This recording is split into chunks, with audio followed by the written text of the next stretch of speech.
একা একা যেও না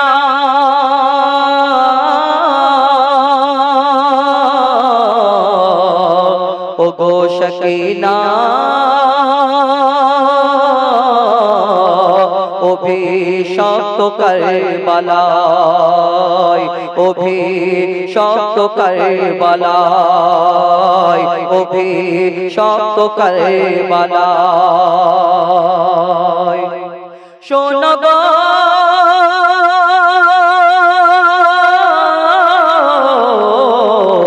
মা শাকিনা কাঁদে পিতা হোসেনের মায়ায় মা শাকিনা কাঁদে পিতা হোসেনের মায়ায় ওই ঠোর কারবালায় কাঁদে হায় হায় গো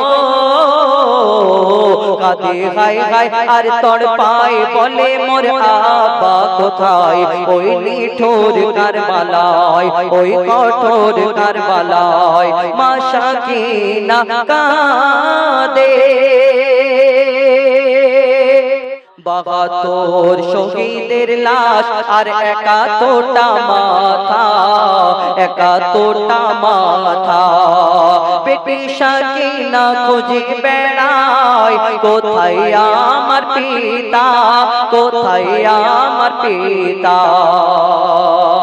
এক মাথা কাটা দেহ থেকে তখনই আওয়াজ আসে গো তখনই আওয়াজ আসে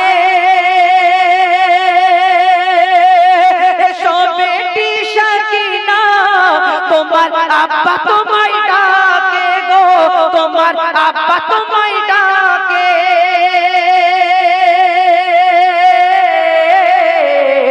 মোর দেহ থেকে নিল মাথা কেটে মোর দেহ থেকে মাথা কেটে নিয়ে গেল ওই এজিদের গোলাম সীমার মারওয়ান পিতার লাশ দেখে গো পিতার লাশ দেখে শাকিনা মাথা ঠোকে ইমাম হোসেনের সিনায় দেখে আরশ কেঁপে যায় দেখে আরশ কেঁপে যায় অহংকারী এজিদ বসে বলে সোনার সিংহাসনে সোনার সিংহাসনে তোমাদের মাঝে কে শাকিনা এসো আমার সামনে এসো আমার সামনে মা শাকিনা এগিয়ে এসে বলে আমি হোসেনের বেটি হোসেনের বেটি তিন দিন মোরা ভোকা প্যাসায় খাইনি পানি রুটি খাইনি পানি রুটি এজিদ বলে নিয়ে এসো শাকিনার তরে শাহি খাবার গো শাকিনার তরে শাহি খাবার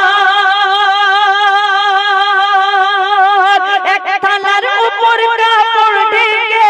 রাখে সামনে শাকিনার গো রাখে সামনে শাকিনা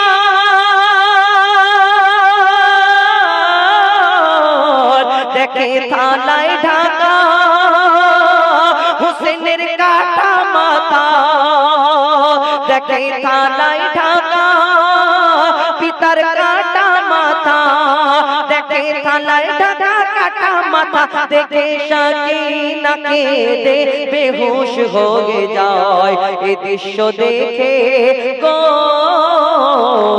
এই দৃশ্য দেখে হোসেনের নিথর চোখে অশ্রু ঝরে যায় দেখে এজিদ চমকে যায় দেখে আরশ কেঁপে যায় মা শাকিনা কাঁদে পিতা হোসেনের মায়ায় মা শাকিনা কাঁদে পিতা হোসেনের মায়ায় ওই নিঠুর কারবালায় কাঁদে হায় হায় গো কাঁদে হায় হায় আর তড়পায় বলে মোর আব্বা কোথায় ওই নিঠুর কারবালায় ওই কঠোর কারবালায় ওই নিঠুর কারবালায়